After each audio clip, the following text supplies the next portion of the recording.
So we'll welcome Honorable Raymond Moi to lead us in the eulogy. Karibu. Thank you.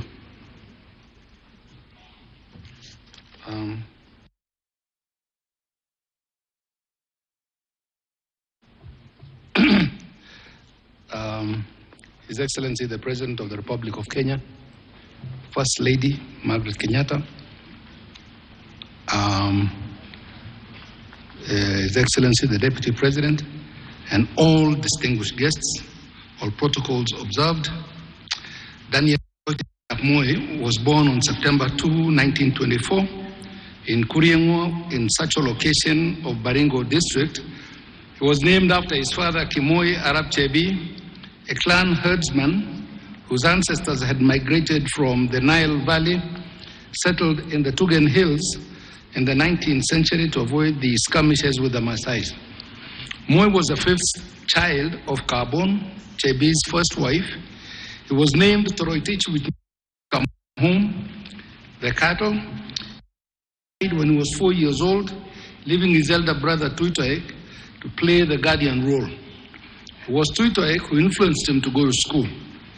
He started school in 1934 at African Inland Mission School at Kabartonjo, and in October 20th, 1936, he was baptized as Daniel and transferred to African Inland Mission at Kapsabet, and then later went to the Government African School at Kapsabet.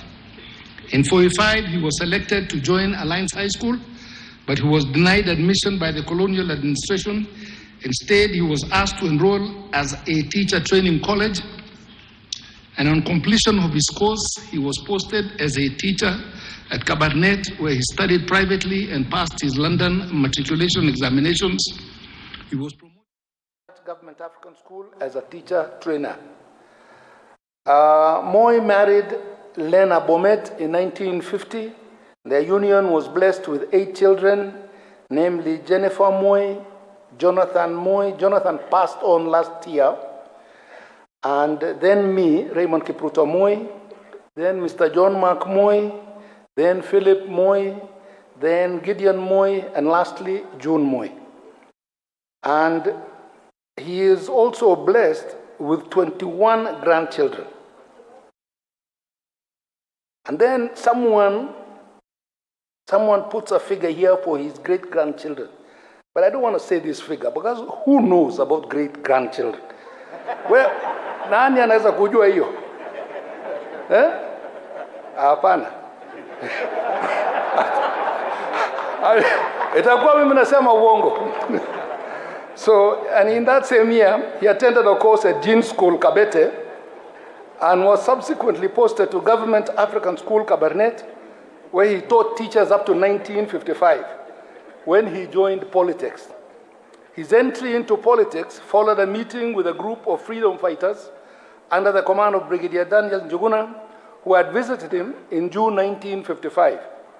And in October 55, the Electoral College selected Moi from a list of 8 nominated candidates to fill a vacancy left by Joseph Oletameno, who had resigned from the unofficial benches of the Legislative Council. As a member of the LegCo, he moved a motion demanding that African teachers be allowed to form their own association. This led to the formation and registration of Kenyan National Union of Teachers in 1957. And he worked alongside other leaders like Eliud Mathu, Ronald Ngala, Masinda Muliro in agitating for the release of Jomo Kenyatta from prison and greater African representation in the LegCo. In 1959, Moi led a group of leaders who visited Jomo Kenyatta in detention in Lodwar. He was also among the Kenyan delegation under the auspices of KADU, who attended the London Constitutional Talks of June 1960. And in 1961, Moi was appointed Parliamentary Secretary in the Ministry of Education and later served in the Ministries of Education and Local Government.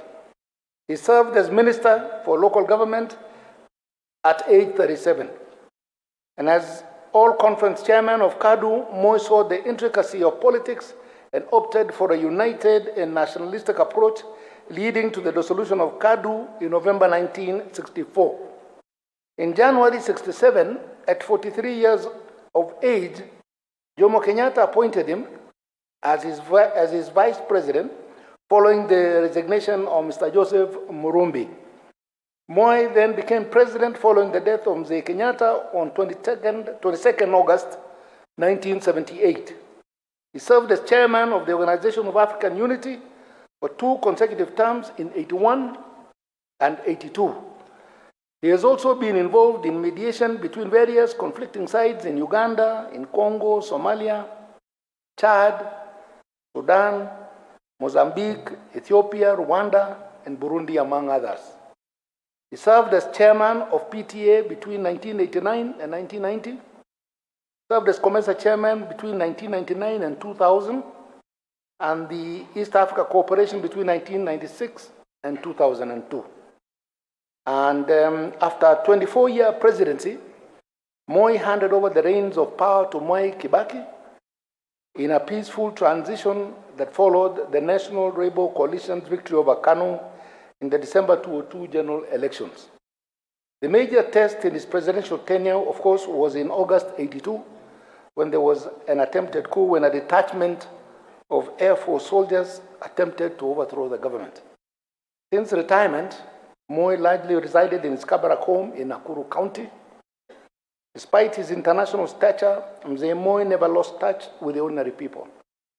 The hallmark of his leadership was a personal commitment to uplifting the poor, the disadvantaged, and the old. His personal philosophy and belief in God defined his worldview and purpose in life. So we say, fare thee well, Mzee. Thank you so much.